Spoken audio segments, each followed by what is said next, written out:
The warning lights turned red across the bridge of the Eternal Convergence. Admiral Keth Mora stood tall, her blue-cailed hands gripping the command rail as alarms filled the air. The flagship of the Galactic Coalition had never failed before.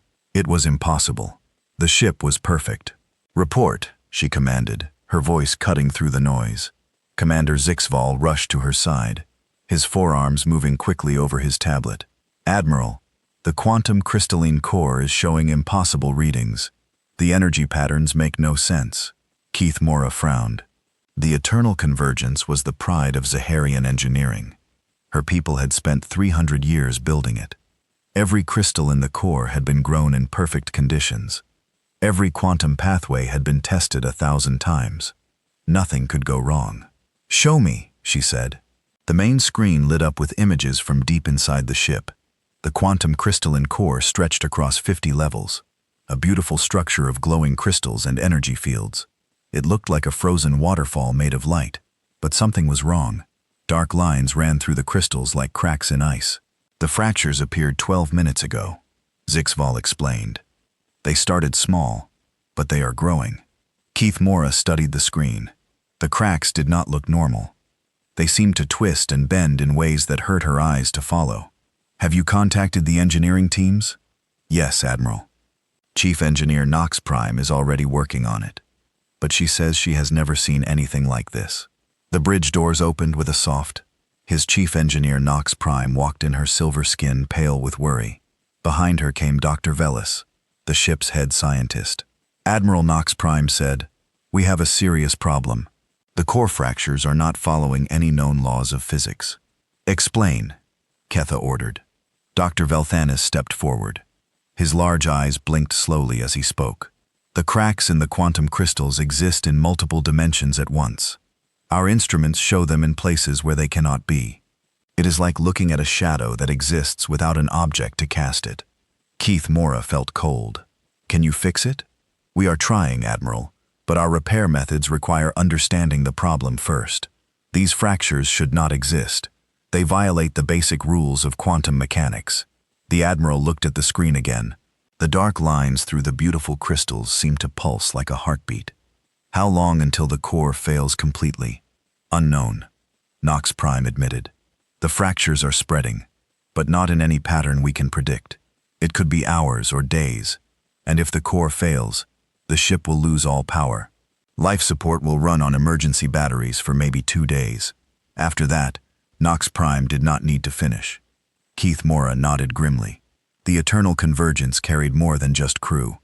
In the diplomatic quarters, representatives from 12 different worlds were meeting to discuss peace treaties. Wars had been fought for decades over mineral rights in the outer sectors. These talks were the first real chance for peace in a generation. "Send word to the Coalition Council," she ordered. "Tell them about our situation, and contact every engineering team in the fleet. I want our best minds working on this problem." Over the next few hours, experts arrived from across the Coalition. The Axioms sent their greatest mathematicians, beings who could calculate quantum probabilities in their heads. The Vortanians brought their energy manipulation specialists, creatures who could see power flows like humans see colors. The Kristki provided their molecular engineers, masters of crystal growth and structure. They all studied the quantum crystalline core. They ran tests and calculations. They built computer models and ran simulations. The answer was always the same. "Impossible," declared Axiom 7, the chief mathematician. "The fractures exist in 11 dimensions simultaneously. This breaks the fundamental laws of space and time. The energy patterns make no sense," added Vortanian Master Flux Weaver. "The power flows loop back on themselves in ways that should create infinite feedback loops. Yet somehow the system remains stable." Christic Engineer Prime Growth examined the crystal structure itself. The molecular bonds are intact, but the quantum states are chaotic. It is like seeing a building where every floor exists on a different planet, yet people can still walk between them. Admiral Keith Moira listened to report after report. The greatest minds in the Coalition all said the same thing. The damage could not be repaired because it could not exist in the first place. Meanwhile, time was running out. The diplomatic talks continued in the conference rooms, but news of the ship's problems was starting to spread. Some delegates were talking about leaving. The peace negotiations that had taken years to arrange were falling apart. Admiral Commander Zixval approached her station. Chief Medical Officer Yel Hexa is reporting strange symptoms among the crew near the core levels. What kind of symptoms? Headaches, dizziness, difficulty focusing. She says it might be related to the quantum instabilities. Keith Mora closed her eyes. The situation was getting worse by the hour. How many affected? 30 crew members so far. Chief Yel Hexa has moved them to the upper levels, but the effects seem to be spreading. The Admiral looked around the bridge.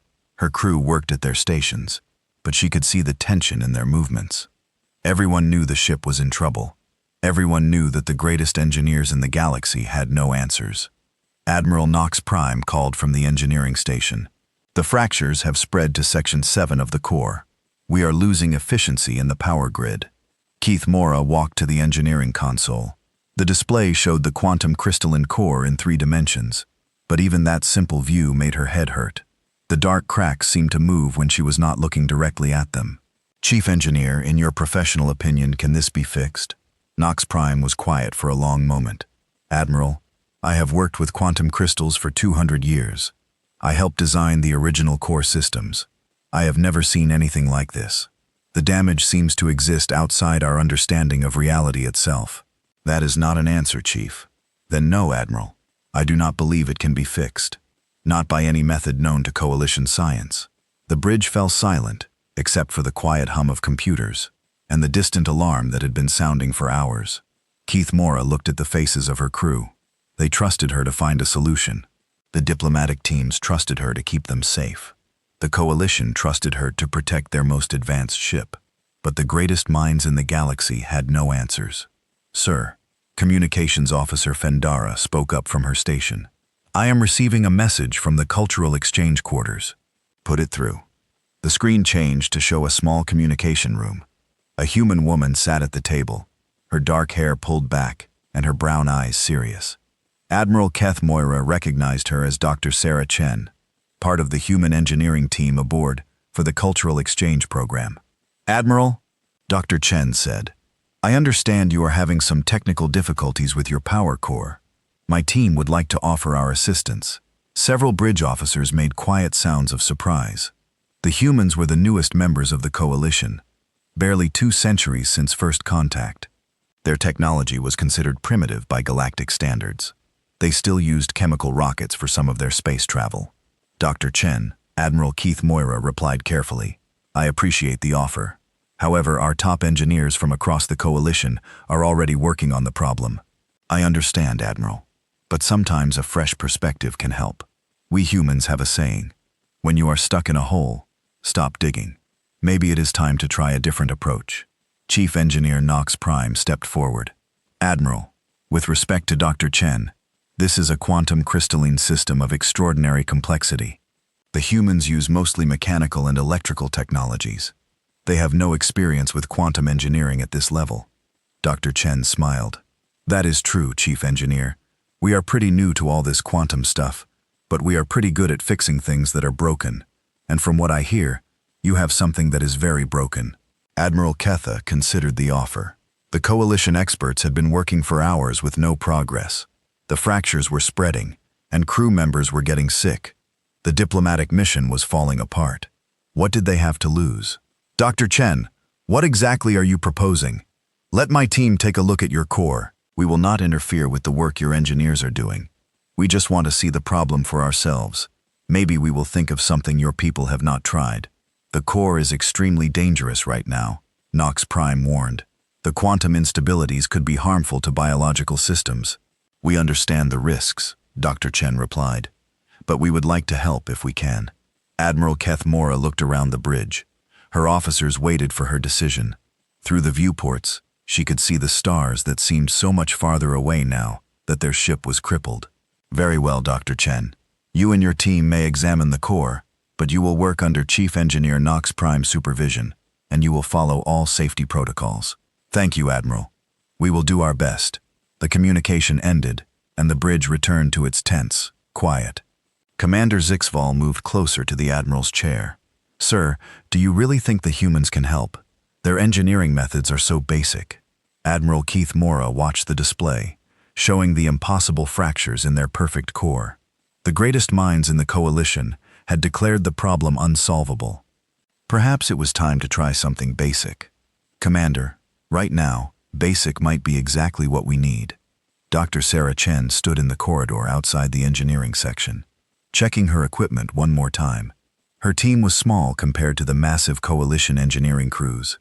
Just 4 humans: herself, Chief Engineer Marcus Rodriguez, Systems Specialist Janet Park, and Materials Expert David Kim. "Everyone ready?" she asked.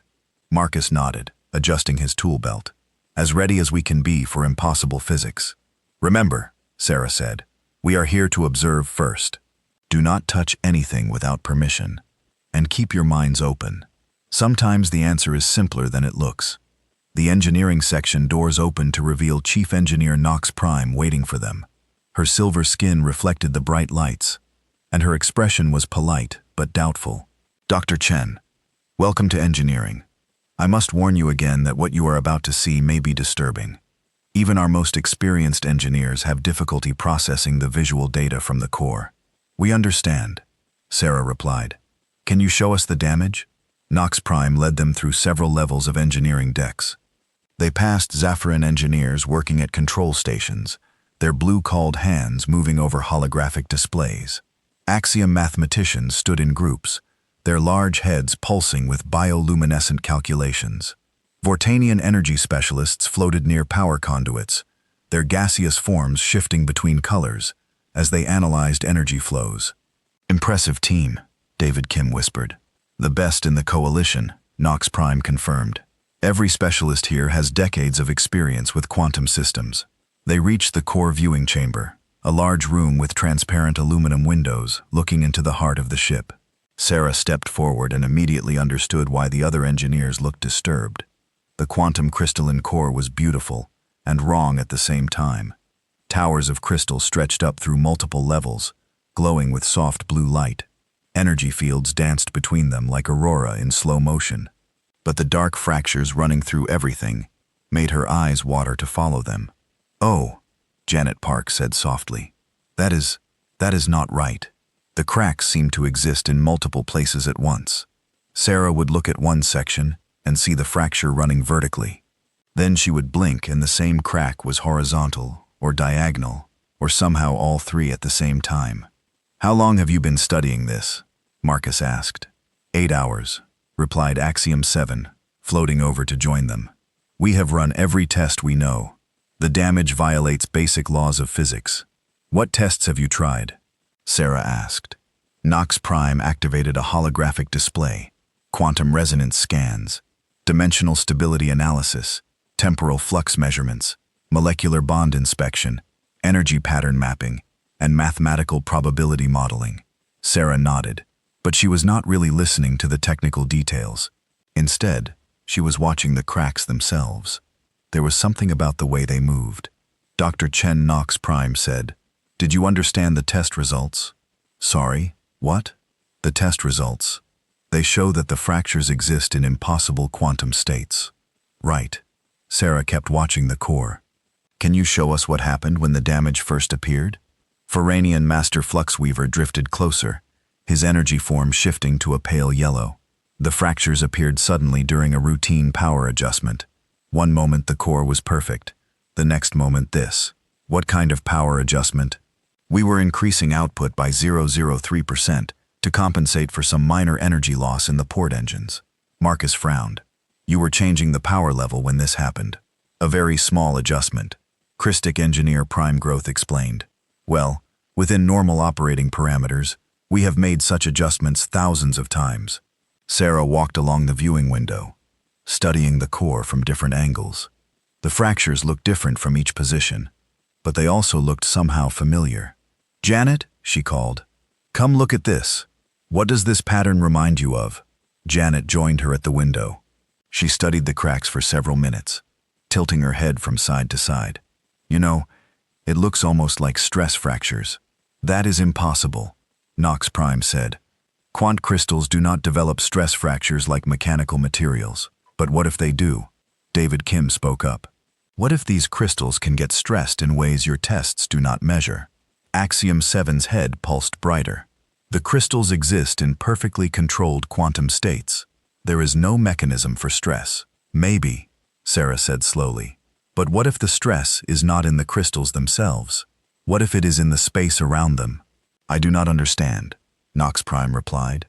Sarah moved to another window. The fractures seemed to pulse slightly like a slow heartbeat. You said this happened during a power adjustment, right? What if the adjustment created some kind of tension in the quantum field, like stretching a rubber band too far? Quantum fields do not work that way, protested Christ Engineer Prime Growth. Maybe they do not work that way for you, Marcus said. But what if they work that way for the crystals? The Coalition engineers looked confused. Vortanian Master Fluxweaver shifted to a deep blue color. I do not comprehend your meaning. Sarah tried to think of a way to explain. Look, I am not an expert on quantum mechanics, but I know something about fixing things. And when I look at this core, I do not see impossible physics. I see something that is broken and trying to hold itself together. The mathematics clearly show, began Axiom 7. Forget the mathematics for a minute, Sarah interrupted. Just look at it. Really look at it. What do you see? The engineers stared at the core. Minutes passed in silence. Finally, Janet spoke up. It looks like it is in pain. Nox Prime turned to her. Pain? It is a machine. It cannot feel pain. No, but it can be damaged in a way that affects its function. Look at how the energy flows around the fractures. It is like the system is trying to route power around the damaged areas. David nodded. Like blood flow around a clot, or like a broken bone that still has to carry weight, Marcus added. The Coalition engineers exchanged glances. Sarah could tell they thought the humans were being too simplistic. Dr. Chen Nox Prime said carefully, while your observations are creative, they do not address the fundamental problem. These fractures exist in quantum states that our science says are impossible. But they exist anyway, Sarah pointed out. So maybe your science is missing something. Our science is based on millions of years of research across dozens of species. Axiom 7 said, his bioluminescence flashing with what looked like irritation. And yet here we are, Marcus said, gesturing at the broken core. Sarah walked back to the central viewing position. The fractures seemed to pulse a little faster now, as if responding to the discussion. Can I ask you something? She said. When you designed this core, what did you want it to do? Generate power efficiently and safely, Nox Prime replied. And how did you make sure it would do that? By controlling every variable, perfect crystal growth, precise quantum alignment, exact energy distribution patterns. So you made it perfect. Yes, Sarah nodded. What happens when something perfect encounters something imperfect? I do not understand. Well, perfect systems are designed to work under perfect conditions. But what happens when conditions are not perfect? When there is a small problem or an unexpected event? Christic Engineer Prime Growth moved closer to the window. Perfect systems are designed to handle variations within acceptable parameters. But what if the variation is outside those parameters? Then the system fails safely, Vortanian Master Fluxweaver said. Does this look like a safe failure to you? Marcus asked, pointing at the writhing cracks of impossible light. The Coalition engineers were quiet. Sarah studied the core again. The pattern was definitely familiar now. You know what this reminds me of? A guitar string. A musical instrument? Nox Prime asked. Yeah. When you tune a guitar, you adjust the tension on each string. Too loose and it sounds flat. Too tight and it sounds sharp. But if you tighten it too much, the string breaks. Janet finished. Exactly. But sometimes, if you are lucky, the string does not break cleanly. Sometimes it develops little cracks and keeps trying to hold tension. It makes weird sounds, but it still works partially. David was nodding. And if you are really unlucky, the string breaks in multiple places at once. But the pieces are still connected enough to vibrate. That would create very complex harmonic patterns, Marcus added. The humans looked at each other. They were all thinking the same thing. What if Sarah said slowly, your quantum crystals are like guitar strings, and your power adjustment pulled them too tight. Quantum crystals do not have tension, Axiom 7 said firmly. But quantum fields do have tension. Janet said, I remember reading about quantum field theory. Fields can be stretched and compressed. In theory, yes, But what if it is not just theory? Sarah interrupted. What if your crystals are sitting in quantum fields that got stretched too far and started to crack? Even if that were possible, Nox Prime said. How would you fix it? Sarah smiled. Same way you fix a broken guitar string. You either replace it, or you find a way to relieve the tension. And if you cannot replace it, then you get creative. Marcus was already digging in his toolkit. You know what? I think we need to see this core up close. Absolutely not, Nox Prime said quickly. The radiation levels near the core are extremely dangerous. How dangerous? David asked. Potentially fatal to most biological species, but not necessarily fatal. Well, no, but the risk is something we are willing to take, Sarah said. If we are right about this, we might be able to help. If we are wrong, we will find out quickly. Nox Prime looked around at her fellow engineers. They all looked doubtful, but also desperate. Their perfect solution was not working. I will need to check with Admiral Keth Mora, she said finally. Of course. But while you do that, can we borrow some of your tools? We want to run a few tests of our own. What kind of tests? Sarah grinned. The kind that do not require understanding impossible physics. Admiral Keith Mora stood in the engineering section, watching the human team prepare their equipment. She had given permission for them to work directly with the core, despite Chief Engineer Nox Prime's concerns. The situation was desperate enough to try anything. Are you certain about this, Dr. Chen? The Admiral asked. Sarah Chen looked up from her tablet. No, Admiral. We are not certain about anything, but we have some ideas that might work. That is not very reassuring.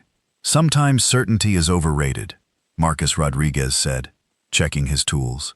The certain solutions have not worked so far. Admiral Keith Moa watched as the humans prepared to enter the core chamber. Their equipment looked primitive compared to Coalition technology. Marcus carried a toolbox that appeared to be made of simple metal. Janet Park had what looked like modified electronic devices. David Kim was carrying a bag full of various materials and chemicals. What exactly is your plan? Nox Prime asked. First, we want to get close to the core and see how it feels, Sarah explained. Feels? Yeah. Sometimes you can diagnose problems by touch that you cannot find with instruments. Temperature, vibration, even texture can tell you what is wrong. Axiom 7 floated nearby, his bioluminescent head pulsing rapidly. The core operates at quantum scales. Physical sensation cannot provide meaningful data at that level. Maybe not, Janet said. But it can tell us about the effects at our level, and those effects might give us clues about what is happening at the quantum level. Sarah put on a modified environmental suit. It was clearly human-made, with thick padding and multiple layers of protection. Ready, Marcus? Let's do this. The core chamber doors opened, and the humans entered through the viewing windows. The Coalition engineers watched nervously. The quantum fractures seemed more active now, pulsing with irregular light. The radiation levels are increasing. Vortanian Master Flux Weaver reported his gaseous form shifting to a worried orange color. Dr. Chen, please be careful, Admiral Keith Morris said over the communication system. We will, Admiral. Sarah and Marcus approached the nearest crystal tower. It rose 30 meters above them, glowing with soft blue light. The dark fractures running through it seemed to writhe like living things. Okay, Sarah said. Let's start with basics.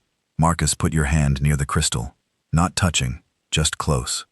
Marcus held his gloved hand a few centimeters from the crystal surface. It feels warm and there is a vibration like a low humming. Normal or abnormal humming.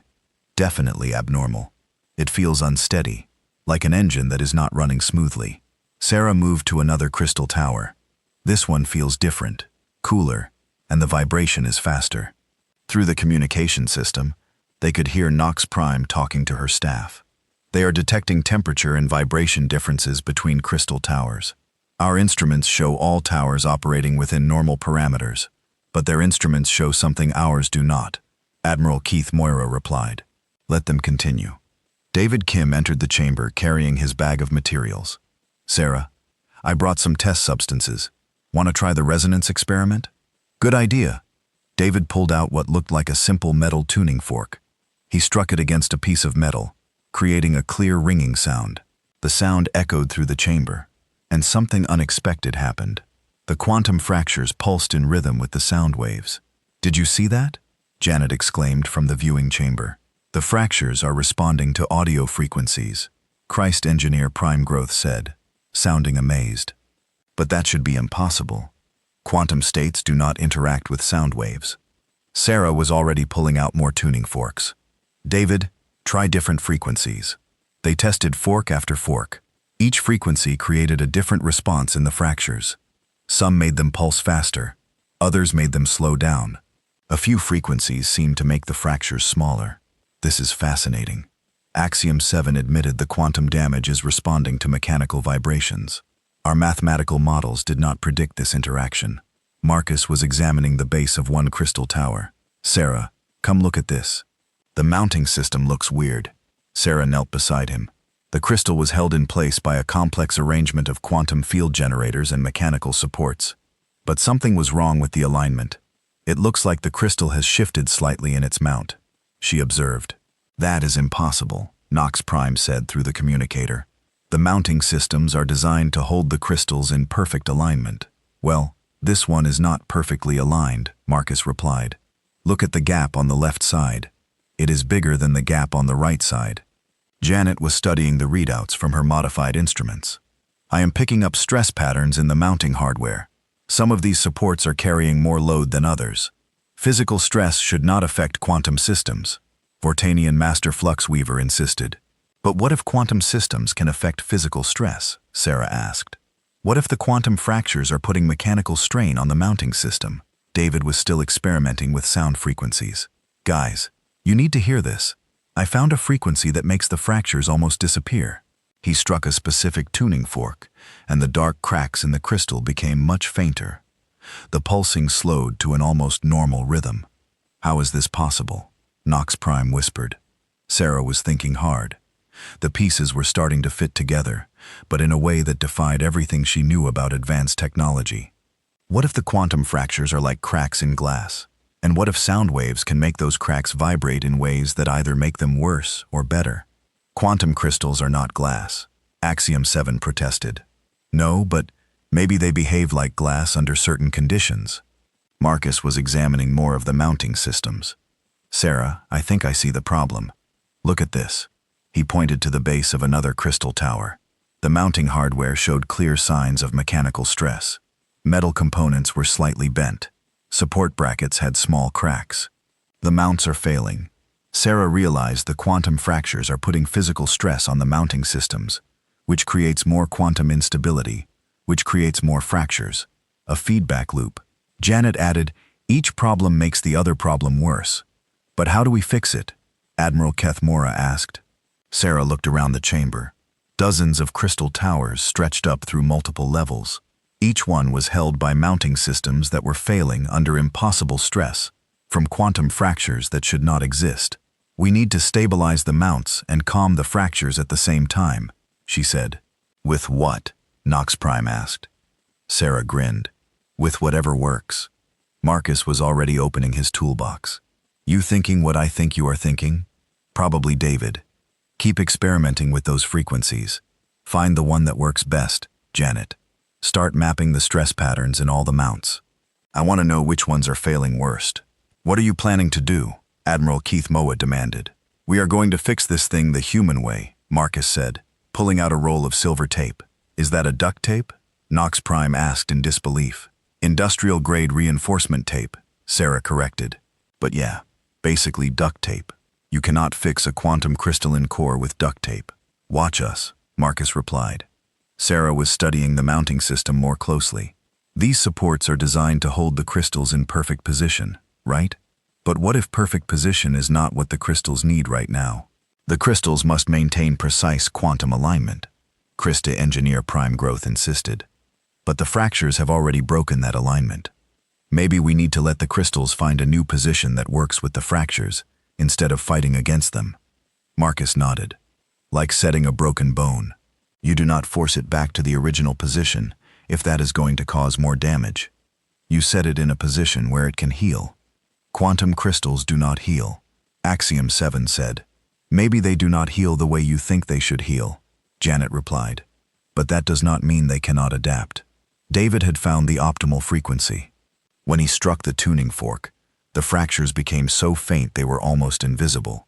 This frequency definitely helps, but I cannot keep striking a tuning fork forever. No, Sarah said, but we can create a device that generates this frequency continuously. She pulled out her tablet and started sketching. Marcus, look at this. If we modify one of the ship's sound systems to generate David's frequency, we can create a harmonic field that stabilizes the fractures. That might work, Marcus agreed.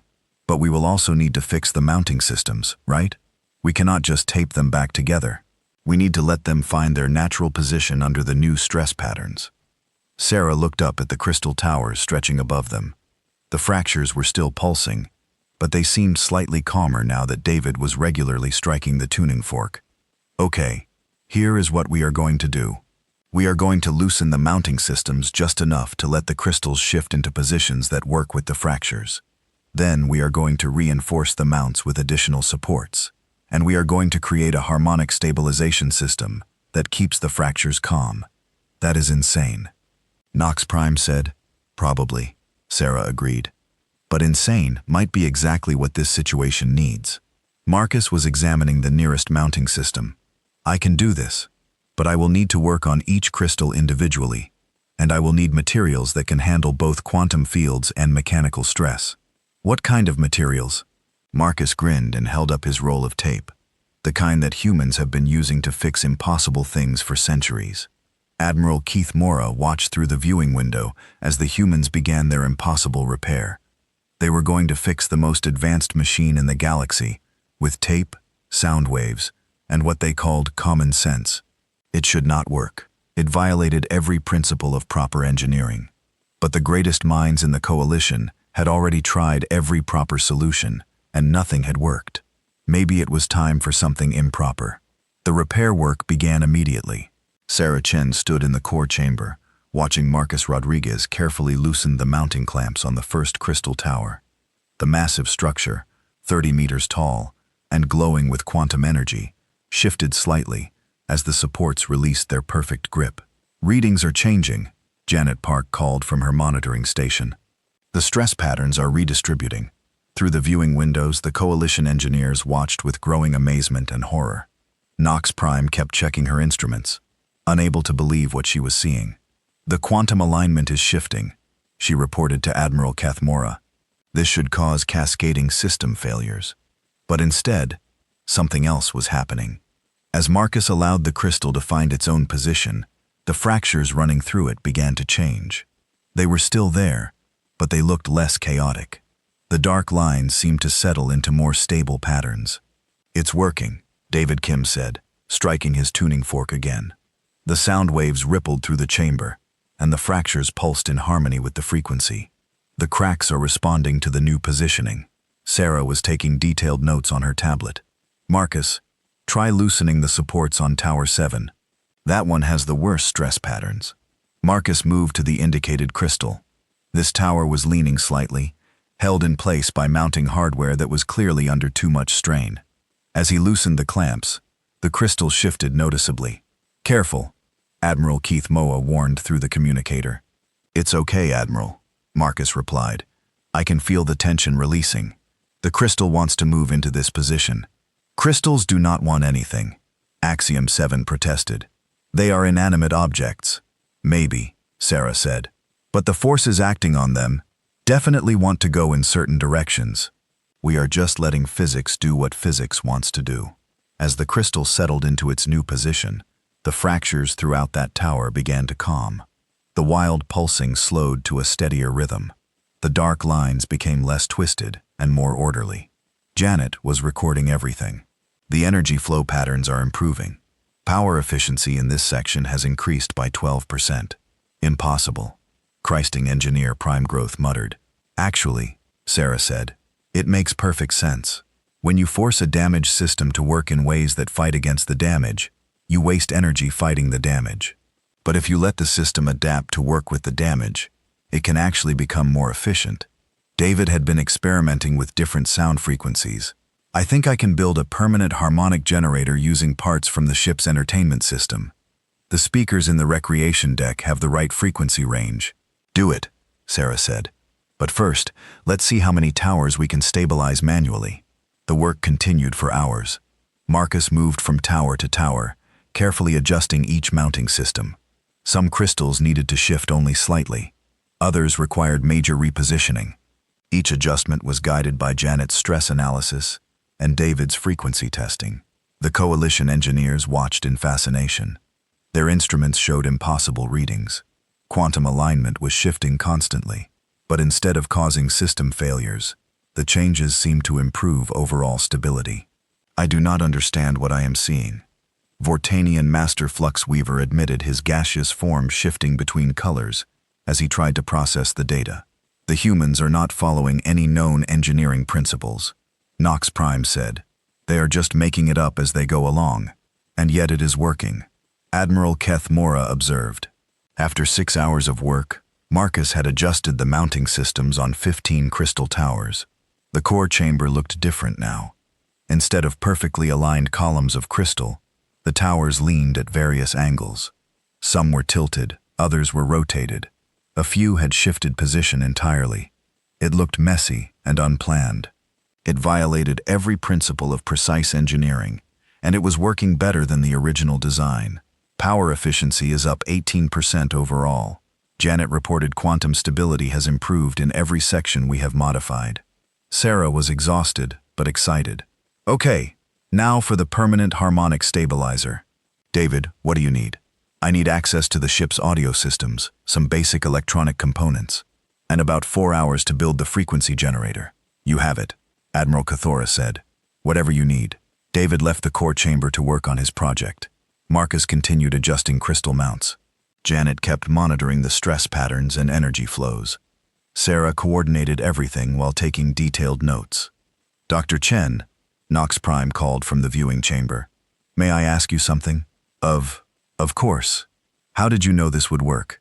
Your approach violates every principle of quantum engineering. Sarah paused in her work. Honestly, I didn't know it would work, but I knew that trying to fix the fractures by ignoring them wasn't working. So, we decided to work with the fractures instead of against them. But how did you develop this approach?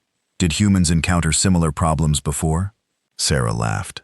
Chief Engineer, humans have been dealing with broken things that still need to work for thousands of years. We have learned that sometimes the best fix is not the perfect fix. Sometimes the best fix is the one that works. Marcus looked up from the crystal mount he was adjusting. When I was a kid, my family had an old car. The engine made a weird noise and we took it to mechanics for months. They kept trying to make it run quietly like a new car. Finally, my dad took it to his friend Jake, who listened to the engine and said, "This engine wants to make that noise. Let's figure out how to make it run well while making that noise." Jake adjusted a few things, and the car ran great for 10 more years. Still made the noise, but it ran great. You are treating our quantum crystalline core like an old car? Nox Prime asked. Pretty much, Sarah said, except with more radiation and impossible physics. By the 12th hour, David had returned with his harmonic generator. It looked like a collection of speakers, electronic devices, and control systems, all connected with cables, and yes, quite a bit of duct tape. It's not pretty, he admitted, but it should work. The device was installed near the center of the core chamber. When David activated it, a barely audible humming filled the air. Immediately, the quantum fractures throughout the entire core began to pulse in unison. Frequency lock achieved. Janet announced all fractures are synchronizing with the harmonic field. The effect was dramatic. The chaotic writhing cracks that had terrified coalition engineers for hours began to settle into stable patterns. They were still there, but they no longer looked wild and dangerous. They looked organized. It's like they're dancing, Marcus observed. They are finding their natural resonance, Sarah explained. Instead of fighting against the quantum field, the fractures are working with it. Admiral Keith Mora had been watching for 16 hours straight. Dr. Chen, what is the status of the core? Power output is stable and 22% above. Original specifications, Janet reported. All quantum systems are operating within acceptable parameters. The fractures are present but stable. Are we safe to resume normal operations? Sarah looked around the core chamber. The crystal tower stood at odd angles. held in place by reinforced mounting systems that included generous amounts of human-made tape and improvised supports. The harmonic generator hummed constantly, keeping the fractures in sync. It looked like nothing any coalition engineer would have designed. Yes, Admiral. The core is safe and functional. It doesn't look like what you expected, but it works. How long will these repairs last? Hard to say, Marcus admitted. We have stabilized the immediate problem, but this is still a complex system. We should monitor it closely and be ready to make adjustments. What kind of adjustments? Sarah grinned. The kind we just made. Sometimes the best maintenance is not about keeping everything perfect. Sometimes it is about helping the system adapt when perfection is not possible anymore. Chief Engineer Knox Prime entered the core chamber for the first time since the repairs began. She walked slowly between the tilted crystal towers, studying the improvised mounting systems and the jury-rigged harmonic generator. This is not how we designed it, she said finally. No, Sarah agreed. But it is how it needed to be. The fractures are still there. Yes, but they are working with the system instead of against it. Knox Prime touched one of the reinforced mounts where human tape had been used to add extra support to failing hardware. Will this tape hold under quantum field stress? Marcus joined her. That tape has held together human spacecraft, underwater equipment, and emergency repairs in conditions from Arctic cold to desert heat. It has never failed us yet. But this is quantum crystalline technology, the most advanced engineering in the galaxy. And now it is quantum crystalline technology that works, Sarah pointed out. Sometimes advanced technology needs simple solutions. Admiral Keith Moore's voice came through the communicators. All teams, prepare for power system tests. We are going to verify full operational capability. Over the next several hours, the Eternal Convergence underwent complete systems testing. Every ship function was checked. Every power grid was verified. Every backup system was confirmed operational. The results were extraordinary. Not only was the ship functional, but it was performing better than ever. Power efficiency was up across all systems. Response times had improved. Even systems that had not been directly affected by the core problems were working more smoothly. How is this possible? Crystac engineer Prime Growth asked during the final briefing. The improved core efficiency has benefits throughout the U ship, Janet explained. When your power source works better, everything works better, but the core is damaged. Axiom 7 insisted. The fractures are still present. The fractures are part of the system now, Sarah replied. We did not fix them. We made them work for us instead of against us. Admiral Keith Moira looked around the briefing room at her mixed crew of coalition engineers and human repair specialists. Dr. Chen, I have one final question. Could this repair method be applied to other systems, other ships? Sarah considered the question carefully. Maybe, but every system is different. Every problem is different. What worked here might not work somewhere else. Then how do we learn from this? You learn the same way humans have always learned.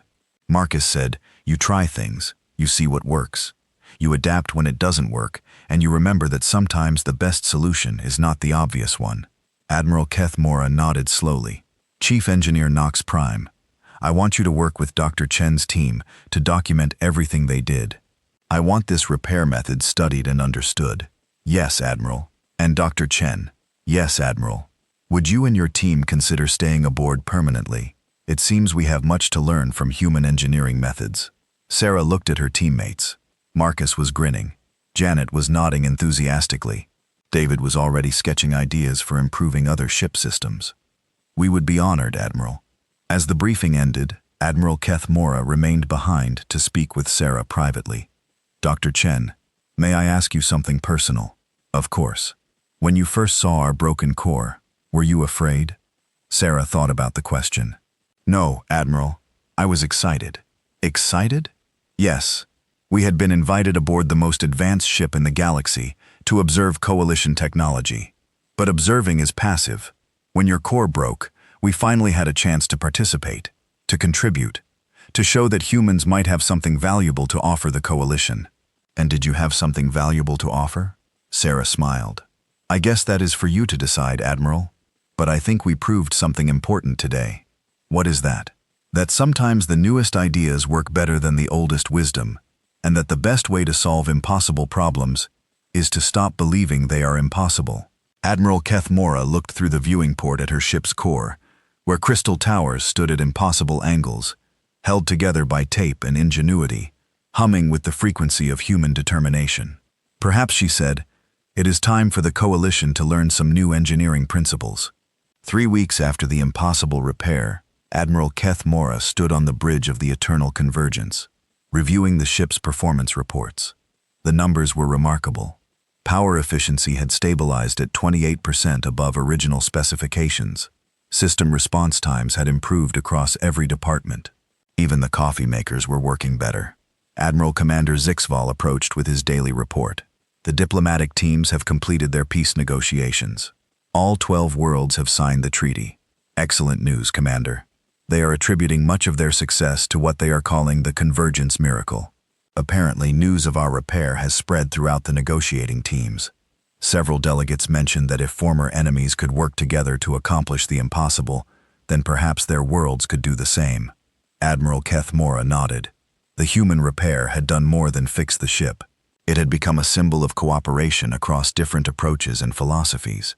Sir, Communications Officer Fendara called from her station. Incoming message from Coalition Command. Priority Alpha. Put it through.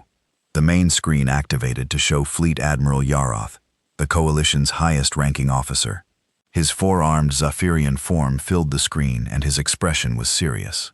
Admiral Keth Mora, congratulations on the successful completion of your diplomatic mission. Thank you, Fleet Admiral. However, I am calling about a different matter. We have been analyzing the reports of your core repair. Some of our top engineers are skeptical of the methods described. Admiral Keth Mora had expected this. What specific concerns do they have, sir? Chief Engineer Vex Thorin of the Science Council claims that the repair methods violate fundamental principles of quantum engineering. He says it is impossible for the reported improvements to be real. The improvements are documented and verified, Fleet Admiral.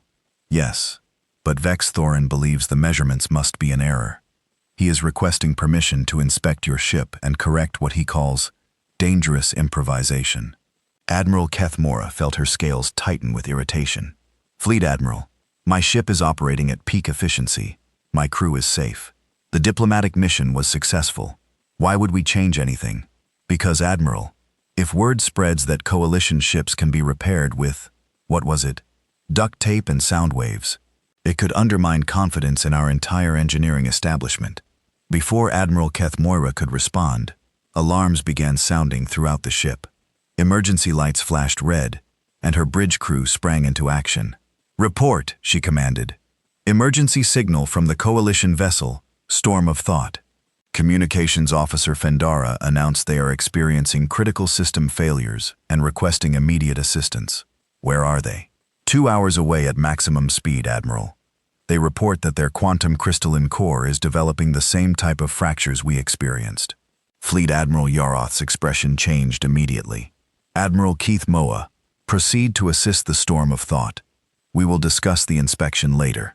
The communication ended, and Admiral Keith Moa turned to her crew. Commander Zixval, set course for the Storm of Thought. Maximum speed.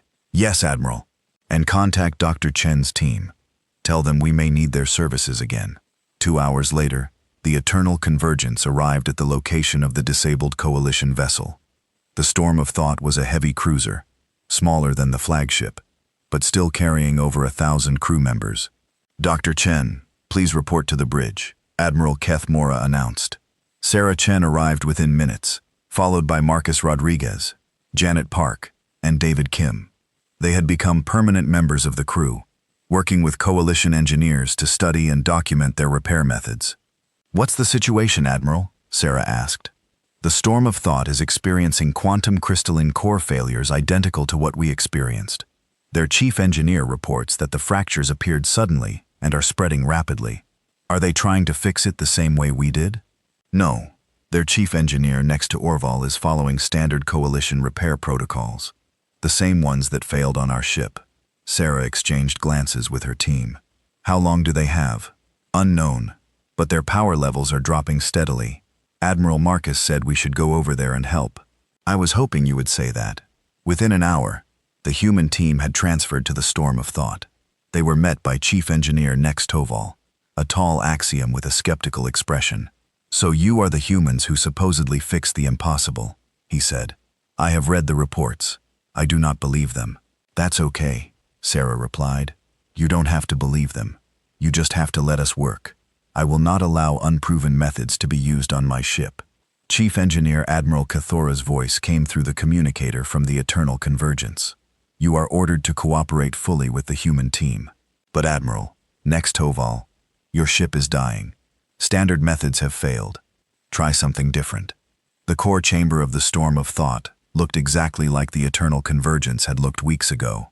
Perfect crystal towers stood in precise alignment, but dark fractures writhed through them like living shadows. The quantum damage was spreading faster than it had on the flagship. "Same problem," Marcus observed. "But worse, the fractures are more extensive," Janet agreed, studying her instruments. "And the mounting systems are under even more stress." David was already testing sound frequencies. "The resonance patterns are different too. This core has a lower base frequency than the Convergence." Sarah walked around the chamber studying the damage. "Next, Torval. When did the fractures first appear?" 18 hours ago. During a routine power calibration. Same trigger as our ship. What have you tried so far?" "Standard quantum realignment protocols, crystalline matrix stabilization, temporal flux compensation, and nothing has worked. The fractures continue to spread." Sarah nodded. "Okay, here's what we're going to do. Same approach as before, but adapted for this specific core configuration. I will not allow you to damage our quantum alignment systems." "Next," Torval protested. "Chief Engineer," Marcus said patiently, "your quantum alignment systems are already damaged. We're going to help them work with the damage instead of against it." The repair process began. Marcus started with the most severely damaged crystal tower, carefully loosening the mounting clamps to allow the crystal to find its natural position under the new stress conditions. "The quantum alignment is shifting." "Next," Toval reported, watching his instruments with growing alarm. "Yes, it is," Sarah confirmed. "That's what we want." As the crystal settled into its new position, the fractures running through it began to calm. The chaotic pulsing slowed to a more regular rhythm. "Impossible." "Next," Toval whispered. "Chief Engineer," Janet said, "would you like to see the stress analysis? Your mounting hardware was failing under loads it was never designed to handle. By allowing the crystals to shift position, we are redistributing those loads more evenly." Next, Toval studied Janet's data. His large axiom eyes blinked rapidly as he processed the information. "The stress patterns are indeed improving, but this violates all protocols. Sometimes protocols need to be updated," Sarah said. The work continued for 12 hours. Marcus adjusted mounting systems. Janet monitored stress patterns. David built another harmonic generator using parts from the ship's entertainment systems. Sarah coordinated everything, while working directly with Nex Toval to help him understand their methods. By the end of the repair, the Storm of Thoughts core looked as unconventional as the Eternal Convergences. Crystal towers stood at various angles, held by reinforced mounting systems that included liberal amounts of human engineering tape. The harmonic generator hummed steadily, keeping the quantum fractures synchronized. "Power efficiency is up 31%, Janet reported. "All systems operating within acceptable parameters," Marcus added. "The fractures are stable and synchronized," David confirmed. Chief Engineer Nex Toval stared at his instruments in amazement. "I do not understand how this works, but the readings are undeniable. The ship is performing better than it ever has." "Understanding can come later," Sarah said. "Right now, your ship and crew are safe." News of the second successful repair spread quickly through the Coalition fleet. Within days, 3 more ships reported similar quantum crystalline core problems. Each time, human engineering teams were dispatched to implement the new repair methods. Each repair was different. Every ship had unique requirements, different stress patterns, different resonance frequencies. But the basic approach remained the same. Work with the damage instead of against it.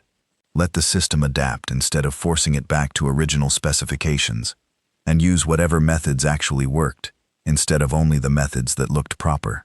After the 5th successful repair, Fleet Admiral Yarov requested a meeting with Admiral Keith Moa and the human engineering team. Dr. Chen, the Fleet Admiral said, I must admit that I owe you an apology. When I first heard about your repair methods, I thought they were dangerous and unscientific. No apology needed, Fleet Admiral. Skepticism is healthy in engineering, perhaps, but results are more important than theory. Your methods have saved 5 ships and over 6,000 crew members. We were just doing our job. No, Dr. Chen, you were doing something more than that. You were introducing a new way of thinking about engineering problems. Fleet Admiral Yaroth activated a holographic display showing technical diagrams. The Science Council has been studying your methods. They want to establish new protocols based on your approach. What kind of protocols? Adaptive engineering standards. Instead of requiring perfect adherence to original specifications, the new protocols will allow for creative solutions that work with system damage rather than against it. Sarah looked at the diagrams.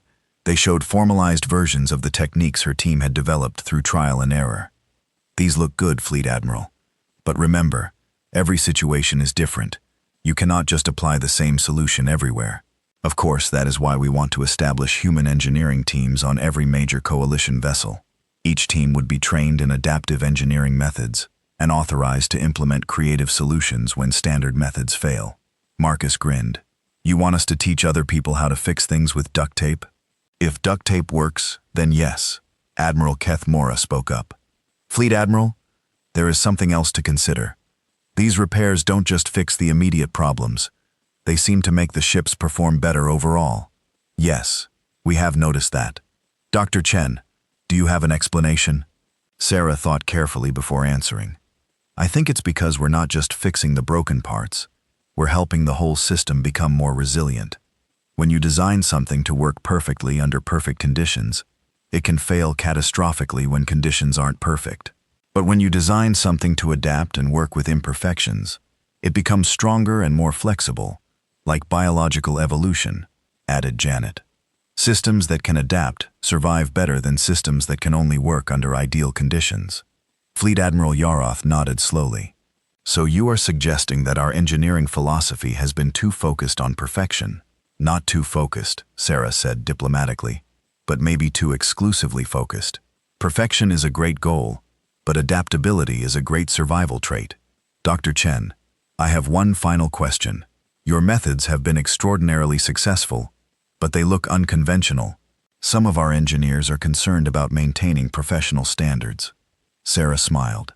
Fleet Admiral, in human engineering, we have a saying, if it looks stupid, but it works, it isn't stupid. Professional standards are important, but they should be measured by results, not appearances. Even when the results are achieved with duct tape, especially when the results are achieved with duct tape. 6 months later, Admiral Keith Moa received a report that made her proud. Human engineering teams were now assigned to over 50 coalition vessels. The new adaptive engineering protocols had been implemented fleet-wide. No ship had experienced catastrophic quantum crystalline core failure since the new methods were introduced. More importantly, the human approach had begun to influence other areas of coalition technology. Scientists were experimenting with adaptive systems that could modify themselves based on changing conditions.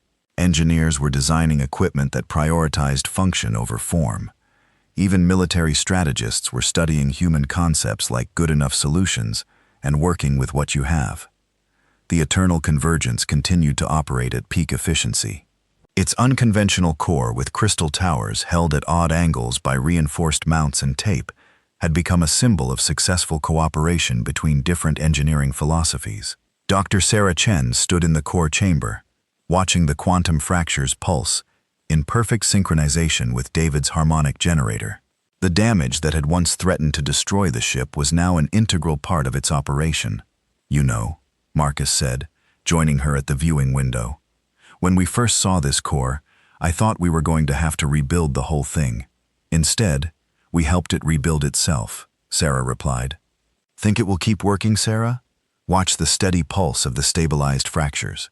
As long as we keep adapting with it, the moment we decide it's perfect and stop making adjustments, that's when we'll have problems again. So, we'll never be done fixing it. Marcus and human engineering were never done fixing anything. That's what makes it interesting. Admiral Cora's voice came through the ship's communication system.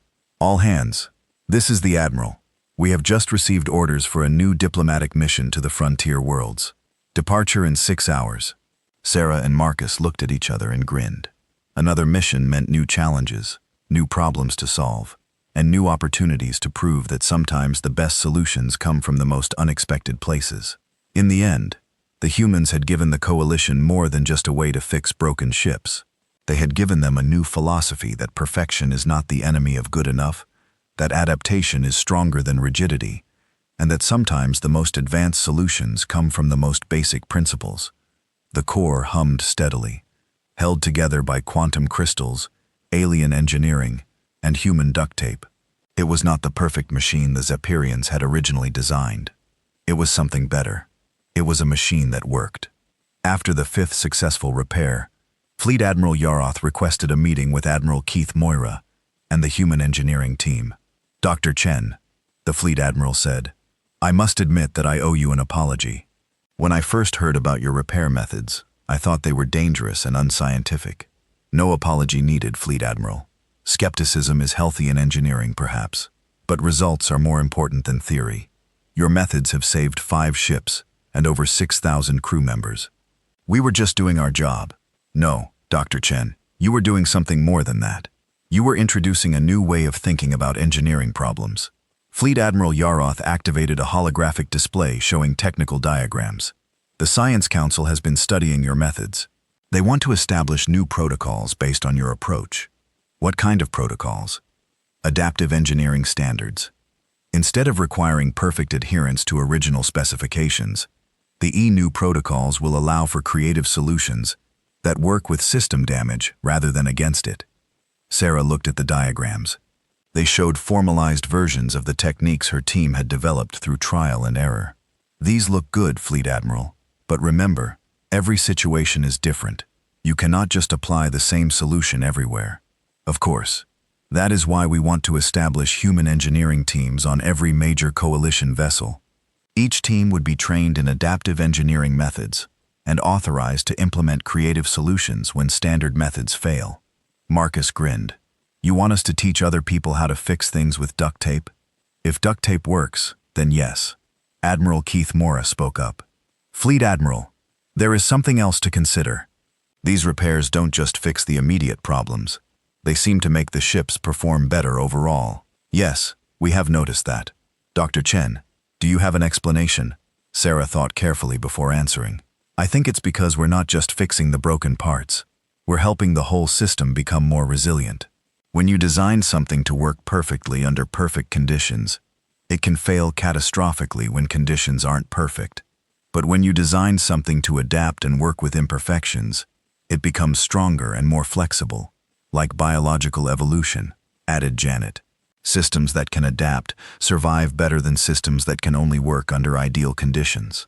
Fleet Admiral Yaroth nodded slowly. So you are suggesting that our engineering philosophy has been too focused on perfection.